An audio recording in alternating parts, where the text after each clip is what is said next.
Ok, tal vez alguien pensaría en un cadáver. ¿Han visto un cadáver en descomposición? ¿Ha estado cerca? Ha de ser terrible, ¿no? Bueno, es algo que está sucediendo también en nuestro país, que están buscando pues los restos incluso de familiares que han sido víctimas, ¿verdad?, de la delincuencia y que están, se han pues hecho de unas varillas allí que las entierran y no sé, ya tienen así cierta técnica para encontrarlos. Bueno, me imagino que debe ser terrible encontrar un cadáver en descomposición. ¿Y por qué lo digo? Tal vez alguien, también un basurero, ¿han estado en un basurero? Sí, también, ¿no? Y los olores y todo. Bueno, algo terrible. O una comida descompuesta, algo menos, ¿no? De repente abren un topper por allí y ya se descompuso y, ¿no? Y el olor, hay personas a que hasta les tarda para que se les vaya, ¿no? Bueno, ¿por qué pensaba en esto? Porque cuando hablamos de la corrupción, tenemos que ver, quiero compartirles este pasaje acerca de cómo Dios ve lo que está corrompido. Cuando vemos en un cuerpo que está descomponiéndose, pues es porque se está corrompiendo. O sea, es decir, algo que tenía vida, algo que funcionaba, que tenía funciones, ¿verdad? Y que las llevaba a cabo. Bueno, pues ahora ya no. Y todo eso, hasta la comida, ¿no? Pues entran gérmenes, entran bacterias, entran, bueno, gusanos, etcétera. Y realmente hacen que todo eso se descomponga y sea pues algo que a nosotros nos causa desagrado. ¿Cómo ve Dios o cómo vio Dios en el libro de Génesis esto que estaba sucediendo en la tierra?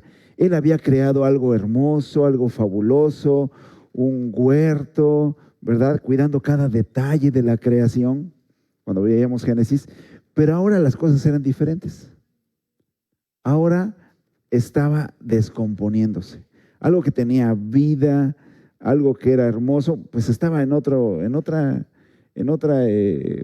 escenario, estaban teniendo otra situación. Ahora, yo le puse ahí la evaluación de Dios. ¿Por qué? ¿Por qué la evaluación de Dios? Porque vamos a leer Génesis 6:5 y dice, y vio Dios que la maldad de los hombres era mucha en la tierra, y que todo designio de los pensamientos del corazón de ellos era de continuo solamente el mal. Y se arrepintió Jehová de haber hecho hombre en la tierra y le dolió en su corazón. ¿Qué vio Dios? Mucha maldad. Ahora, en el versículo que también les voy a compartir, ahí en el mismo capítulo 6 de Génesis, dice, y se corrompió la tierra delante de Dios y estaba la tierra llena de violencia. Eso es lo que presentaba este escenario. Y miró Dios la tierra y he aquí que estaba corrompida porque toda carne había corrompido su camino sobre la tierra. Y yo me preguntaba cuando vi estos pasajes, ¿verdad? Me preguntaba, Dios ve así, pero ¿cómo veía el hombre su propia condición? Si hubiéramos tenido la oportunidad de estar en ese momento y tener nosotros cierta calidad de periodistas, y hubiéramos ido a la gente y decirle, oiga, ¿y qué tal vive? ¿Cómo le va? ¿Cómo ve su sociedad? ¿Cómo ve su ciudad? ¿Cómo es su vecindario? ¿Cómo es su familia? ¿Cómo la llevan? ¿Será que hubieran visto esto o dicho esto? ¿Será que hubieran tenido el mismo diagnóstico la gente misma? Probablemente no. Probablemente ellos se hubieran dicho, ¿vamos bien? No, pues, trato de ser exitoso, me preparo, busco lo que deseo, trato de conseguir las cosas que quiero, se me dan las cosas, soy inteligente.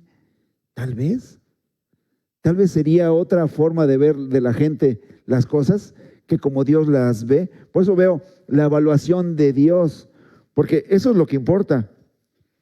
Ahora, yo le pregunto, si hoy le pregunto a usted, si usted estuviera ante esa mirada de Dios y lo estuviera evaluando, ¿cree usted que la evaluación que usted mismo tendría de usted mismo, de su condición, sería la misma que la que Dios tiene? Eso es algo que nos podemos preguntar. Muchas veces el alumno llega al examen y dice, no, yo creo que voy a sacar un 8. Y luego ya termina el examen, o bueno, termina el examen y dan la evaluación, ¿no? Porque terminando el examen a lo mejor todavía dice, no, me fue bien, bien. Y de repente llega el resultado y dicen, ¿cuánto? 6. No, apenas, o reprobado. ¿Cómo reprobado? O sea, no lo puedo creer. ¿Se da cuenta? Puede ser una evaluación. A ver, piense usted, ¿cómo ve Dios a usted y su esposo o su esposa? ¿Está usted aquí delante o a un lado de su esposa o su esposo? Si usted se evaluara y dijera de usted mismo su propia opinión, ¿sería semejante a la que dijera su compañera, su esposa? ¿O al revés, el esposo? ¿Sería semejante? ¿Se da cuenta? Que podemos estar bien errados en cuanto a cómo evaluamos. ¿Qué es lo que realmente Dios vio aquí? ¿Qué es lo que, cómo piensa Dios acerca de las cosas, no? Y yo pensaba en Gálatas 5:20. Fíjese lo que dice Gálatas 5:20 y 21. ¿Qué hay en aquellos que buscan satisfacer su carne, verdad? Que siguen el deseo de la carne. El fruto o los frutos de la carne. ¿Cuáles son? ¿Qué es lo que vio Dios y que a lo mejor usted no ve y que a lo mejor yo tampoco veo y que a lo mejor la sociedad no ve y tampoco en ese tiempo esa sociedad que después fue la misma sociedad que fue enjuiciada por Dios y vino el diluvio sobre ellos, tampoco veía? ¿Qué es? Y mire lo que dice el fruto de la carne. ¿Qué es? Idolatría, hechicería, enemistades, pleitos, celos. Identifíquese con ellos. Vea cuál de esos le describen. Porque alguien puede decir, pero está bien pelear, ¿no? Pues, ¿qué tiene de malo? O ser celoso. Pues, ¿cómo no voy a ser celoso? O ira, contienda. Ay, no, casi ni peleo, ¿no? No soy contencioso. Disensiones, herejías, envidias. ¿Qué tal nos va con la envidia? Nos comparamos siempre con los demás. Homicidios, borracheras, orgías y cosas semejantes a estas. O sea, todo esto. Esto es algo parecido de lo que Dios vio, o algo así Dios vio. Y Dios evaluó y dijo, todo está corrompido. Ahora vamos a ver rápidamente. La corrupción en la Biblia es el estado de contaminación. Y puse ahí una imagen de contaminación porque también es algo que nos desagrada, ¿no? Nos empezamos a sentir mal, vamos a la Ciudad de México y de repente no podemos respirar bien. ¿A poco no vamos a la Ciudad de México? Se suena uno la nariz y ve uno la diferencia, ¿no? ¿Para qué les digo más? ¿Ves la diferencia entre vivir en una ciudad menos contaminada? La verdad. Estando nada más un fin de semana en la Ciudad de México, ¿verdad? Sí es cierto. Entonces, bueno, estaba corrompida en decadencia espiritual, contaminación moral, que se manifiesta en la desobediencia a Dios. Y muchas veces nuestra sociedad mira la contaminación y dice, algo está mal y hay que hacer algo por ello, pero no ve la contaminación moral.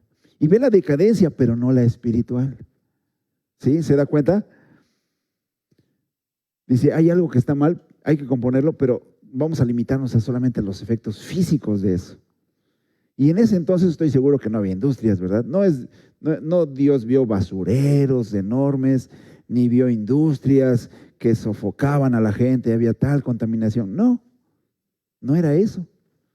Eran ríos limpios, ¿no?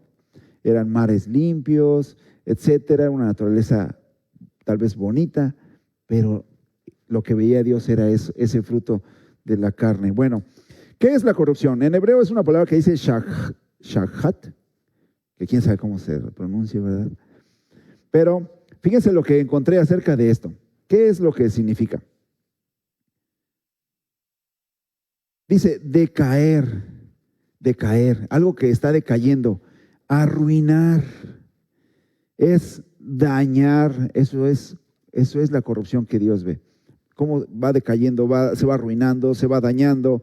Demoler es depravado, alguien depravado, es derribar, es deshacer, es desperdiciar. Vivir esa vida es desperdiciar la vida. ¿Se da cuenta? Es vivir una vida arruinada. Dice, destrozar, destruir, devastar, enloquecer. También tiene que ver con locura. Bueno, estropear, herir, matar, merodear, perder, pudrir, lo que hablábamos, ¿no? La descomposición. Pudrir, quebrantar, verter o violar. Todas estas cosas. A ver. Es la figura de un pozo, un abismo, una trampa, una mazmorra o una sepultura. ¿Se da cuenta? Esa es una figura de lo que es la corrupción. Cuando Dios vio eso, estaba viendo todo esto estaba sucediendo en esa sociedad. Ahora, dice la corrupción. También es una palabra griega, solamente la encontramos en el Antiguo Testamento, también en el Nuevo Testamento. Y dice, es corruptible, es mortal, marchitable, que se marchita, es como si fuera una planta, ¿verdad? Algo que está vivo, perecedero, caduco. También del griego de diáftora, que en su definición es descomponer o corromperse, que se descompone. Este es el significado que nos dice de la corrupción. Ahora, no solamente dice que había corrupción, sino que eso había llevado también a violencia. Ahora, yo me preguntaba cuando veía esta palabra así, violencia, ¿no? Que dice de un hebreo que se llama yamás o jamás, ¿qué es daño? ¿Qué es crueldad? ¿Qué es desnudar? ¿Qué es falso, injuria, injusto? Es rapiña, es robo, es quitar, violar, defraudar, con otra ruptura de orden establecido. Cuando yo veía violencia, y es algo que también en su momento también hablábamos con los jóvenes, o lo platicábamos con jóvenes, nosotros pensamos en la violencia que recibimos, ¿verdad? O que le hacemos a alguien más, ¿sí? Somos violentos o hay mucha violencia, pero yo pensaba mucho, y también por parte de los jóvenes, compartiéndoles a ellos, ¿cuánto puedes estar siendo violento contigo? Contigo mismo. ¿Qué tan violento puedes estar siendo con tu propia persona? Muchos jóvenes, por ejemplo, que ahora dicen, yo quiero estar bien delgado, ¿no? Y se maltratan por estar delgados. ¿Cuántos jóvenes que su cuerpo se arañan o se tatúan, que es también pues, estarse allí lastimando, que tienen que estar soportando algo, un dolor, ¿verdad? Etcétera. Es decir, maltrato a su propia persona. Están siendo violentos y a veces pensamos, no, pues yo no soy violento. No soy violento porque no ando golpeando a la gente o algo así, pero ¿cómo nos estamos tratando a nosotros? Estamos violentándonos. Vemos, por ejemplo, las marchas, ¿no? Hace poco hubo una marcha aquí en Querétaro. Pienso, ¿cuántas de esas mujeres pueden estar maltratándose? Y están suplicando porque no se les maltrate, ¿no? Están pidiendo que nadie les maltrate y eso está bien, ¿no? Que no se les maltrate está bien. Pero me pregunto, ¿cuántas veces o cuántas de ellas o cuántos de nosotros aquí estamos maltratándonos a nosotros, haciéndonos violencia a nosotros mismos? Bueno, a ver.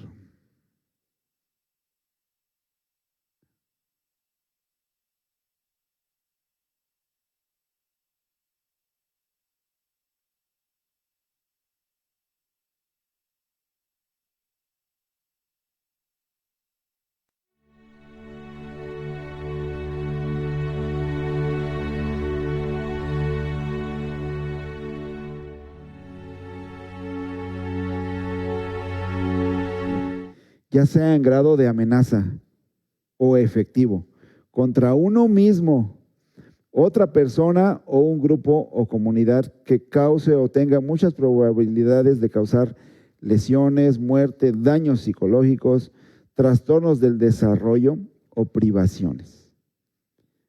¿Se da cuenta? O sea, está incluido también en ello, ¿no? A nosotros mismos, violencia a nosotros mismos. Muy bien. Ahora, la corrupción humana en Génesis. tengo aquí algunos ejemplos de cómo la corrupción, cómo se fue dando y degradando, ¿verdad? Porque aún después del diluvio la hubo. Pero mire, empecemos con este hombre, Cam, después del diluvio, ¿no? El hijo de Noé. Dice, y Cam, padre de Canaán, vio la desnudez de su padre y lo dijo a sus dos hermanos que estaban fuera, como un acto de corrupción. El no guardar la dignidad, en este caso de su padre, ¿no? El hacer burla, hizo escarnio, hizo burla y lo hizo, pero hubo otros dos hermanos que no lo hicieron. Pero vemos cómo se va degradando en las relaciones, padres, hijos, esposos, hermanos, ¿verdad? Muy bien. Ahora, la corrupción humana en Génesis también. Otro ejemplo, tenemos un hombre, un líder que fue poderoso, pero que usó la violencia también para poder tener control y lo llevó a la rebeldía a Dios.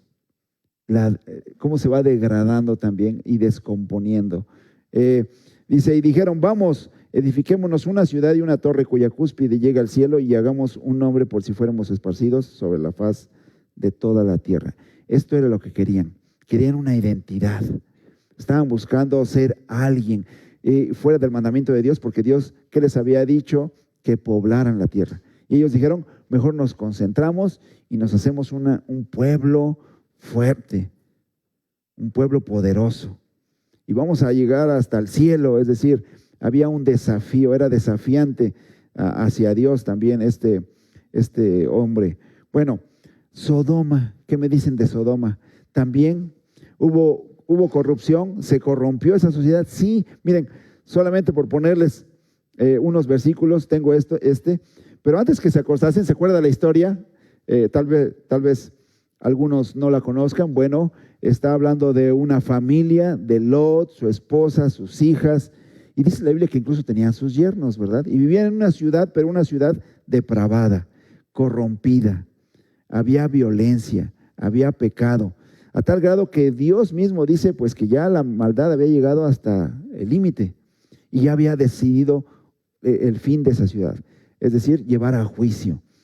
Se lo dice a Abraham, y bueno, Abraham también interviene, ¿verdad? Interviene incluso Abraham diciendo, no, Abraham, se va Abraham de 50, 40, 30 y hasta 10, y no había ni siquiera 10 justos en una ciudad, ¿no?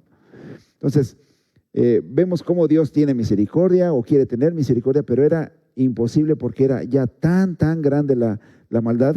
Y miren lo que dice en el momento en que este hombre Lot en su casa recibe unos visitantes que eran ángeles, y estando ahí en las puertas, bueno, adentro de la casa, luchaban ahí en la puerta porque vinieron en la noche, ya estaban a punto de acostarse, y llegan unos hombres porque dicen, sáquenlos porque queremos acostarnos con ellos. Desde el más joven hasta el más viejo. Imagínense, mire, dice, antes de que se acostasen, rodearon la casa los hombres de la ciudad, los varones de Sodoma, todo el pueblo junto. O sea, era no había para dónde hacerse. Entendemos el conteo que hace entre Dios y Abraham, ¿verdad? Diciendo, pues aunque sea 40 y si hay 30 y llega a 10, pero ya Abraham, ahí ya no dice la escritura que hubo más intentos de bajarle el número, pero parece que no había ni 10. Entonces, los varones de Sodoma, todo el pueblo junto, desde el más joven hasta el más viejo, y llaman a Lot y le dijeron, ¿dónde están los varones que vinieron a ti esta noche? Tal vez eran hombres deslumbrantes de belleza física, puede ser, ¿verdad? Vinieron a ti esta noche, sácalos para que los conozcamos. Pero no es que se los quisieran presentar, ¿verdad? Es que querían tener relaciones sexuales con ellos. A ese grado, desde los jóvenes hasta los más viejos. O sea, no había ahí los prudentes, no había los maduros, ¿verdad? Que a veces pues puede haber en una colonia alguien que le tenga una chispa de madurez, ¿verdad? De cordura. No, aquí dice desde el más joven hasta el más viejo. Para que tengamos una idea de lo que estaba pasando en esta ciudad, cómo Dios pues quiere tener misericordia, pero no era posible allí. A ver otra vez.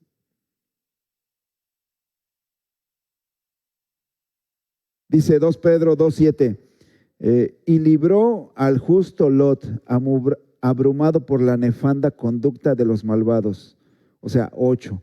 Porque este justo que moraba entre ellos afligía cada día su alma justa, viendo y oyendo los hechos inicuos de ellos. En 2 Pedro 2, 8.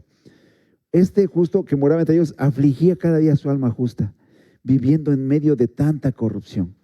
Era la única familia justa y que Dios quiso librar, que Dios quiso sacar de allí. Muy bien. Ahora, las hijas de Lot. O sea, uno dice, bueno, pues esa ciudad se acabó y ya. Se acabó la corrupción. No, el pecado en el hombre seguía dando ese fruto. Bueno, dice las hijas de Lot.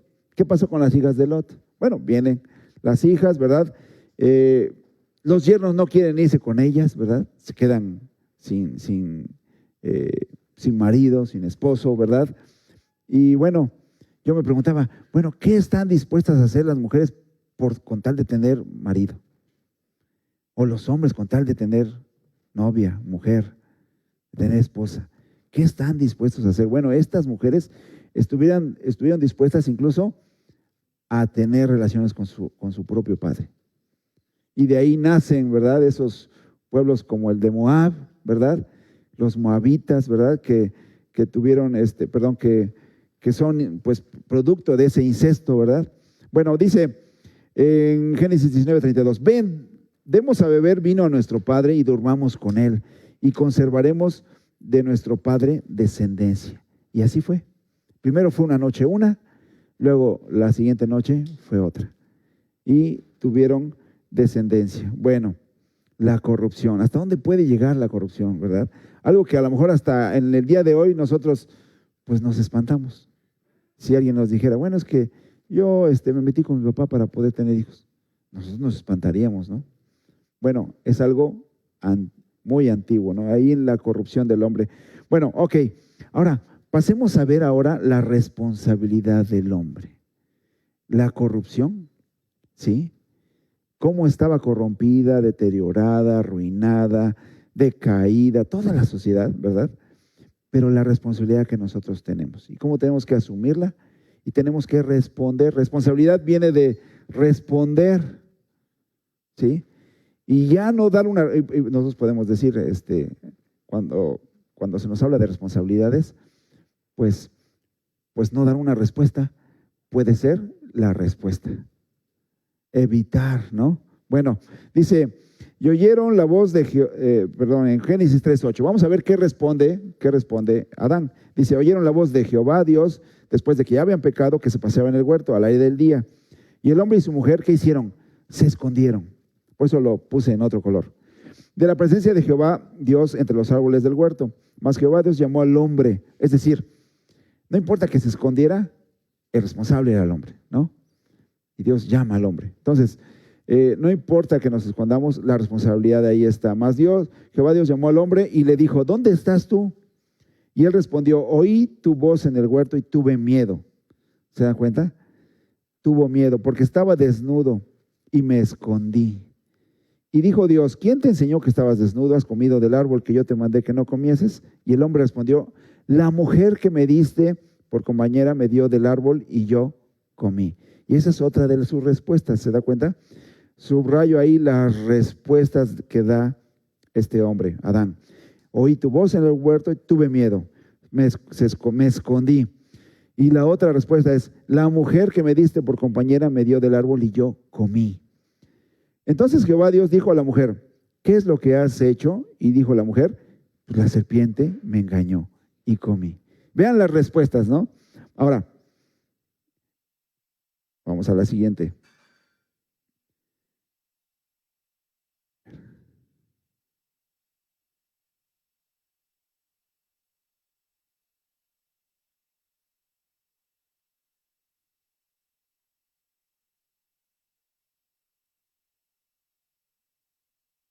Se me regresó. Ok. Y Jehová dijo, ahora vamos a ver otro responsable, Caín. Y Jehová dijo a Caín, ¿dónde está Abel tu hermano? Y él respondió, no sé. ¿Soy yo acaso guarda de mi hermano? Y mire lo que encontraba también en un comentario. El hombre de corazón corrupto cree conocerse, pero su ser está compartimentado, no tiene unidad de vida, sino que su actuar es fragmentado en la disparidad de objetos de deseo que quiere conseguir, sin considerar ninguna traba posible, sin importarle la cuestión de si eso que hace le lleva a comprenderse mejor en su verdad más honda y a crecer según lo que le corresponda como ser humano. O sea, se da cuenta que Caín responde y dice, no sé. O sea, como si ignorara. Se convierte en un ignorante y dice, ¿soy yo? Es decir, su identidad está diciendo, no sé quién soy. Tengo problemas con mi identidad. Está ahí algo disociado, fragmentado. Él solamente tenía deseos. En ese momento quería el reconocimiento y no lo tuvo y dijo, voy a matar a mi hermano, porque lo que quiero es esto. No me importa, ya ni siquiera se importaba él mismo. Ya no se importaba él mismo. Lo que le importaba era el objeto de su deseo. Muy bien. Ahora, ¿soy yo acaso? ¿Cómo? Y ahora esta pregunta es muy importante. Es muy importante que la hagamos y que usted se la haga. Porque tal vez, mire, ¿cómo respondamos a esto? Así como definimos a Caín, definimos a Adán por cómo respondieron, definimos a Eva por cómo respondieron, los definimos en cuanto a su carácter, en cuanto a su personalidad, en cuanto a su forma de afrontar, de ver las cosas. Bueno, los definimos por esas respuestas. Ahora, tú estás siendo definido por cómo respondes también. Esto también te define. Miren, ¿cómo respondes tú ante la responsabilidad? ¿O cómo respondo yo ante la responsabilidad? ¿Te escondes? Ahora te pregunto, desde niño a lo mejor, ¿cómo aprendiste a responder? ¿Sí me entiendes? ¿Me explico? ¿Cómo aprendiste a dar respuesta? Es decir, aquí en los ejemplos está Dios buscando una respuesta en ellos y la respuesta que tienen ellos es, no sé, o me escondo, o ¿soy yo acaso? ¿O fue la serpiente? ¿Se dan cuenta de las respuestas? Ahora, aquí, ¿te escondes? ¿Qué haces? ¿Cómo respondes ante una responsabilidad? Ellos se escondieron, tuvieron miedo, tuvieron también vergüenza. Fíjense, tuvieron vergüenza entre ellos y miedo hacia Dios. ¿Sí? Ahora, con miedo, ¿te escondes? ¿Tienes miedo? Desde niño, a ver, imagina, recuerda, estabas por ahí haciendo travesuras, ¿no? O ya las hiciste, o las estabas haciendo, no sé. Y de repente oías la voz de tu papá o de tu mamá. A ver, y oías tu nombre, ¿no? Ya sabías. ¿Cómo respondes? ¿Te daba miedo? ¿Te escondías? ¿Quién de nosotros se escondió abajo de la cama? ¿Se dan cuenta? Sí, lo hicimos, ¿no? Muchos de nosotros lo hicimos, escondernos debajo de la cama. ¿Eh? ¿Se dan cuenta? Bueno, ahora, con vergüenza, con culpa también, con culpa, con religiosidad. Bueno, ante una responsabilidad también podemos ser religiosos. A lo mejor recuerdas, o alguien aquí quien recuerda haber sido el niño bueno. El niño bueno. ¿Se da cuenta? ¿Sí? Pero que no deseaba el bien de lo que hacía. O sea, no veía la bondad de lo que hacía o el resultado bondadoso de lo que hacía, sino simplemente quería tener, como los aztecas, ¿no?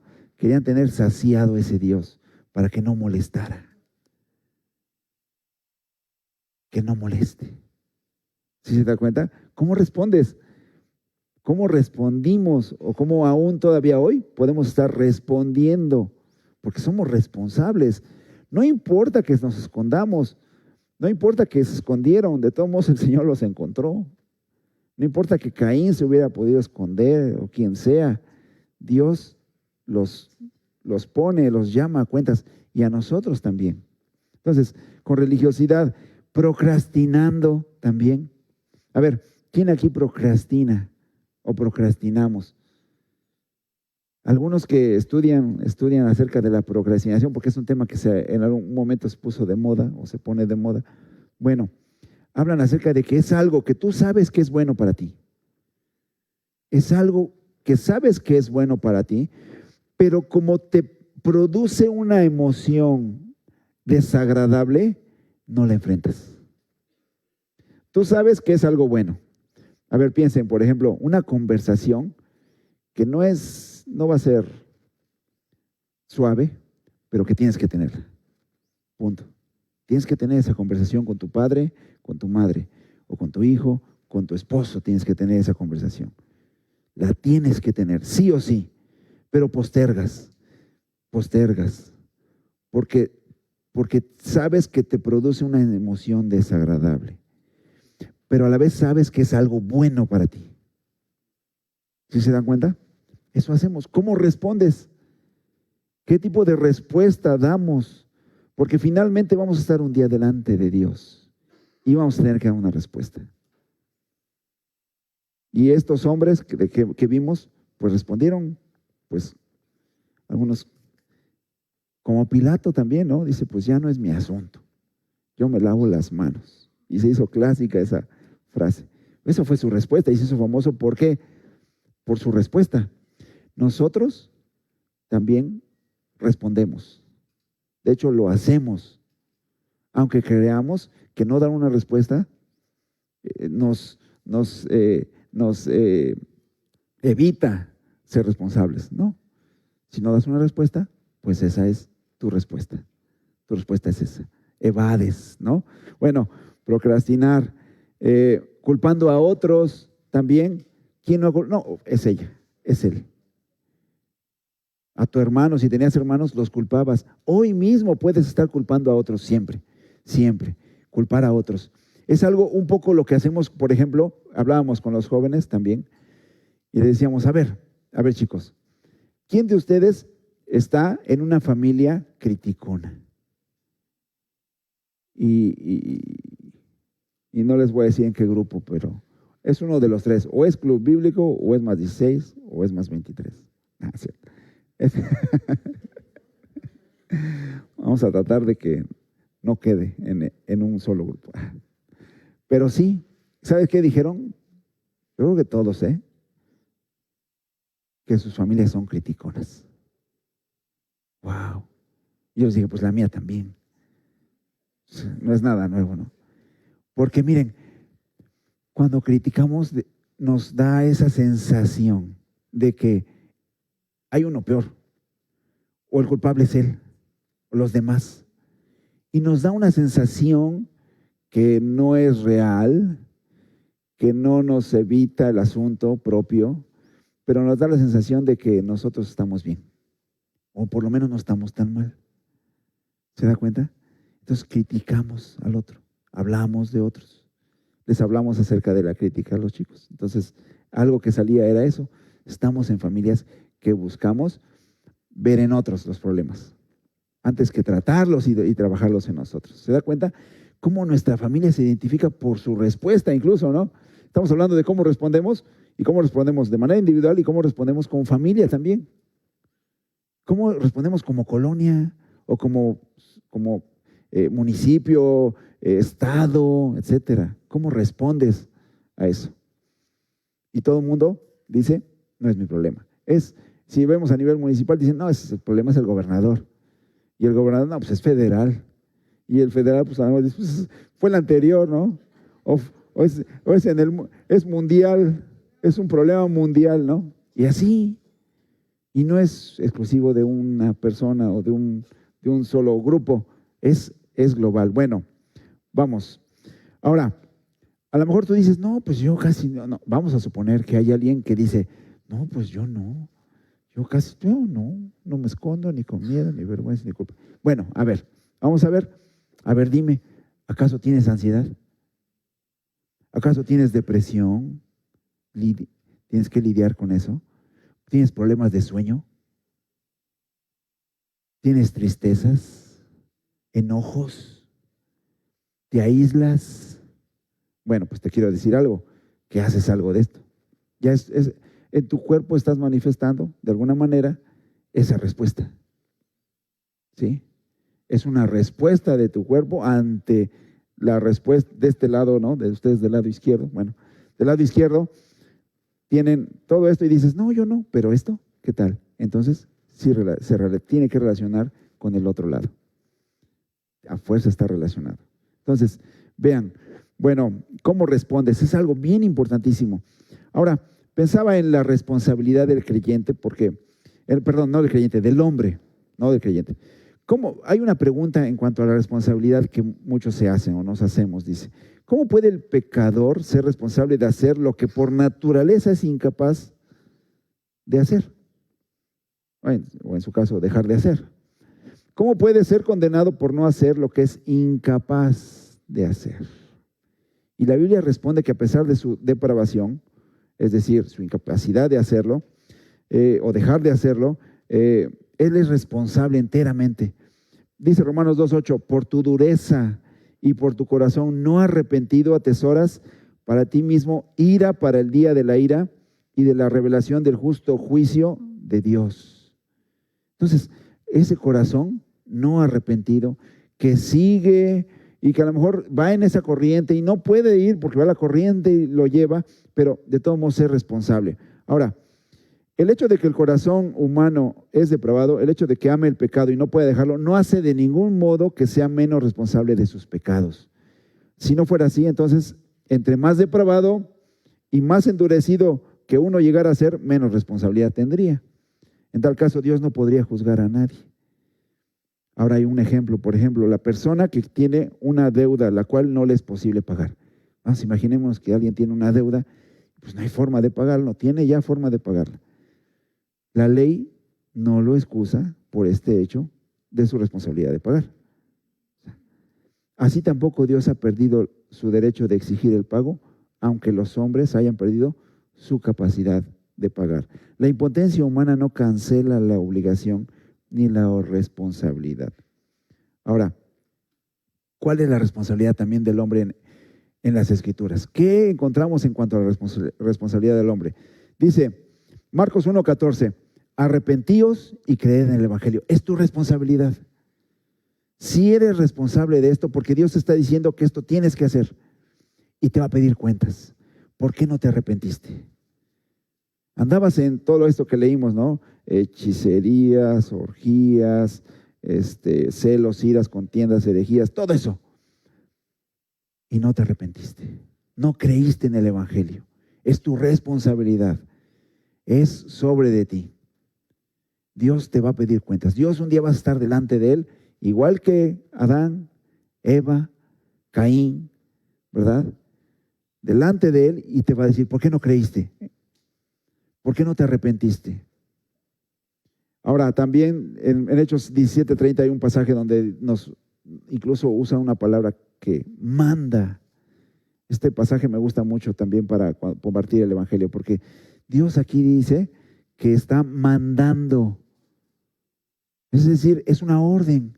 Y dice a todos los hombres, o sea, todas las personas de todos los lugares, es decir, a ti y a mí, no importa de dónde vengas. En Querétaro viene gente de todos lados, pero no importa de qué lugar vengas, Dios te manda. ¿Qué dice? Que te manda que te arrepientas.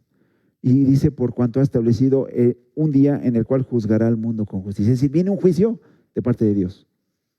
Por eso hoy te manda que te arrepientas.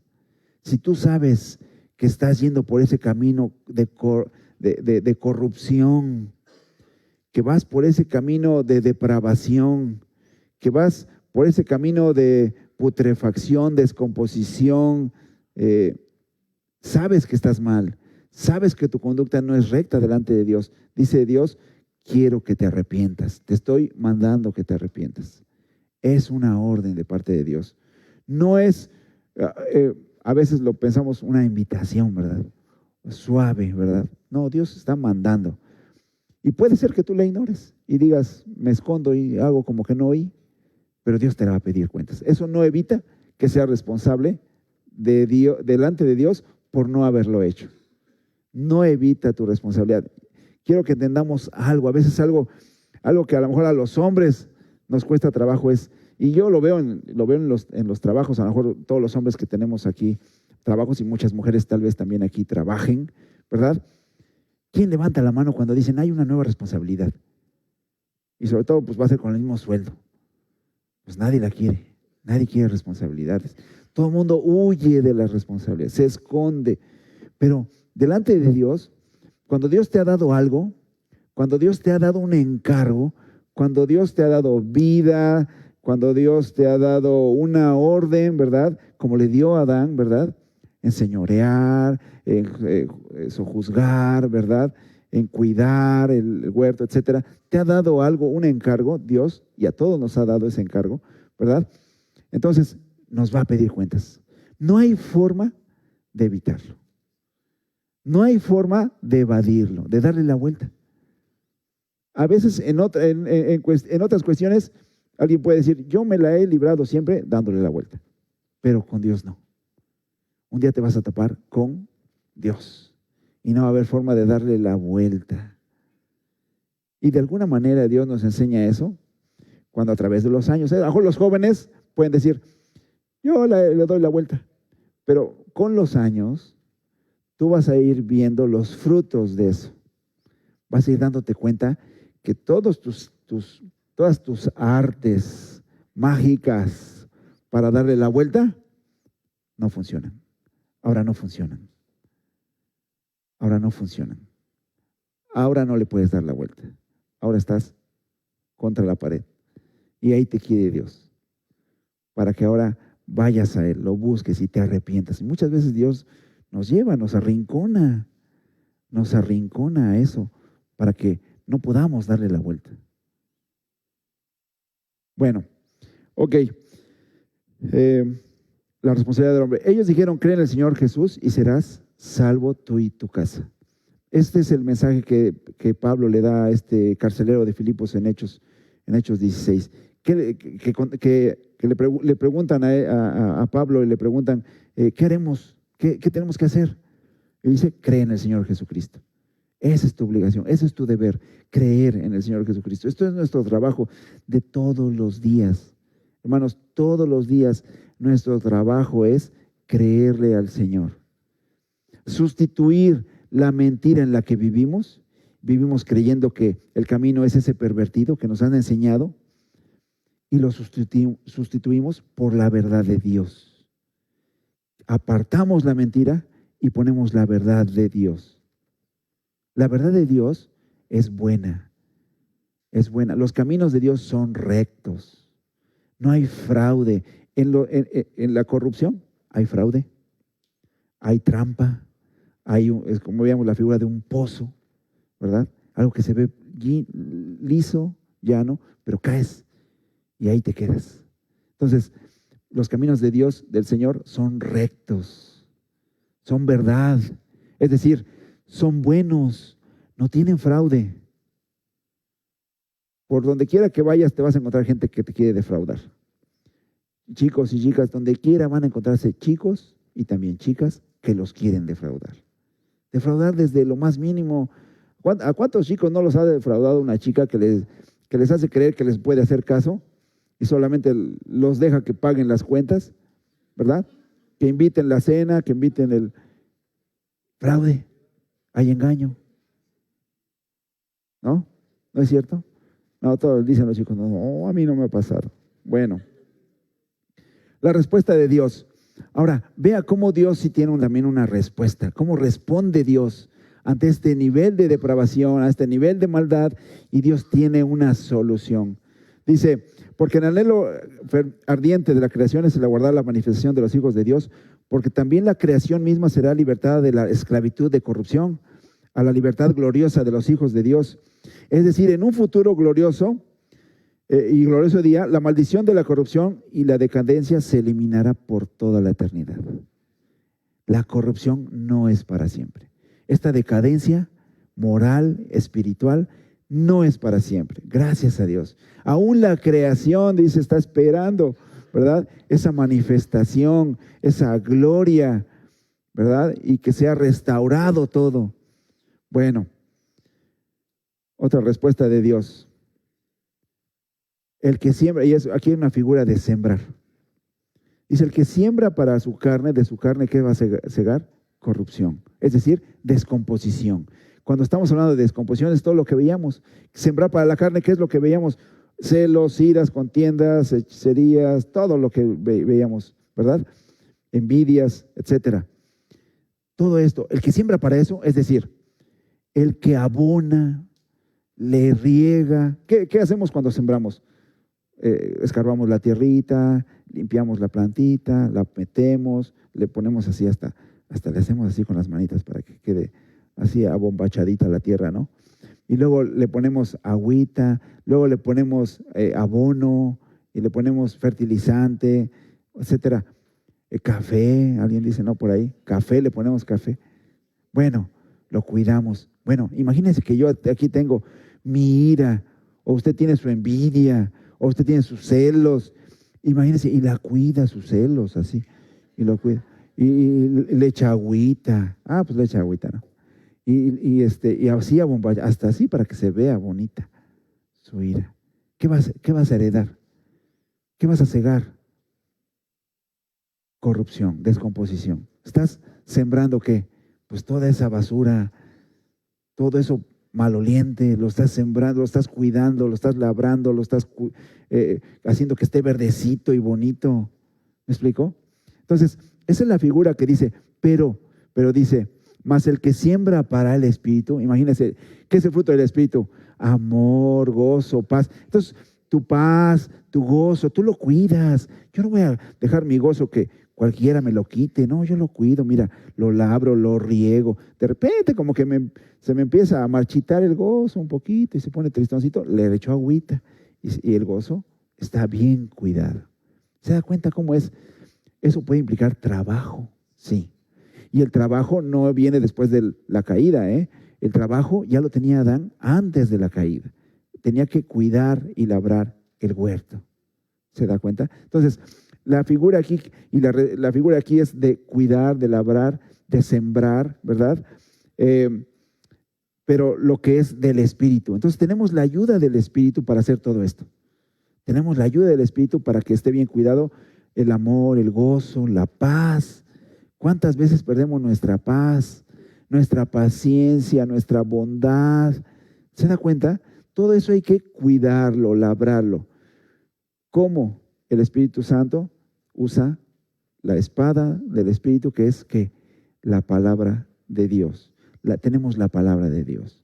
Sin la palabra de Dios no duramos, y yo creo que todos no duramos una semana sin que ya esté marchitándose, esté decaída nuestra paz, nuestro gozo, nuestra bondad, la paciencia. ¿Se da cuenta? Es cuidar, labrar. Y el Espíritu Santo anula los efectos de la corrupción. Vea cómo están en contraposición la corrupción y por otro lado la vida eterna. ¿Sí? La corrupción, más el que siembra para el Espíritu, segará vida eterna. Ok. Ahora, la respuesta de Dios, por medio de las cuales nos ha dado preciosas y grandísimas promesas para que por ellas llegaseis participantes de la naturaleza divina, habiendo huido de la corrupción. Debemos huir de la corrupción. Nos manda a huir. En varios pasajes la Biblia nos dice, huye de la idolatría, ¿verdad? Huye de la fornicación, huye de las pasiones juveniles, huye, hay que huir. No es como que yo soy más valiente que toda la corriente, no, huye, apártate, ¿sí? ¿Qué hay en el mundo? Muy bien, la respuesta de Dios a esta corrupción. Jesús vino a buscarte, vino a salvarte. Él vino a buscar y a salvar lo que se había perdido. Le dijo a Zaqueo. A Zaqueo le dice, tú, necesito estar hoy en tu casa. Tal vez así nos está diciendo a nosotros hoy, o te está diciendo a ti. Si tú no conoces a Jesús, Jesús está diciéndote, hoy necesito estar en tu casa. Si tú no conoces a Jesús, Él quiere tener un encuentro contigo. Él quiere encontrarse contigo y hablar contigo. Él dice, yo vine a buscarte y a salvarte. Vine a eso. Pues dice otro pasaje en Ezequiel, porque así ha dicho Jehová el Señor, he aquí yo mismo iré a buscar mis ovejas y las reconoceré. Y bueno, me gusta la relación ahí, estos pasajes, porque cuando el Señor Jesús va pasando, Él lo ve y Él es el quien lo llama. Él estaba arriba de un sicómoro porque era bajito, ¿verdad? Era saqueíto. Y por muy chiquito, bueno, pues estaba ahí escondido ahí arriba en un árbol que a lo mejor había que levantar la mirada, pero el Señor levanta la mirada y le dice, hoy tengo que estar en tu casa, hoy tengo que estar. Él te busca, Él vino a buscarte. No es que tú lo andes buscando, es que Él te busca. Y algunas conclusiones. Vivimos en un mundo corrompido, sí, violento, debido al pecado, y eso se extiende a todas las facetas, áreas, facultades del hombre. El hombre está corrompido en su alma, mente, cuerpo, ¿verdad? Corrupción. Y cada uno es responsable delante de Dios por su pecado, aunque no puede ser pagado por él mismo. Sin embargo, el hombre es responsable de arrepentirse, creer al Evangelio o rechazarlo y recibir la ira en el justo juicio de Dios. Eso es algo que usted es responsable de decidir si recibe, si cree, si se arrepiente o si lo rechaza y recibe la justa ira del juicio de Dios.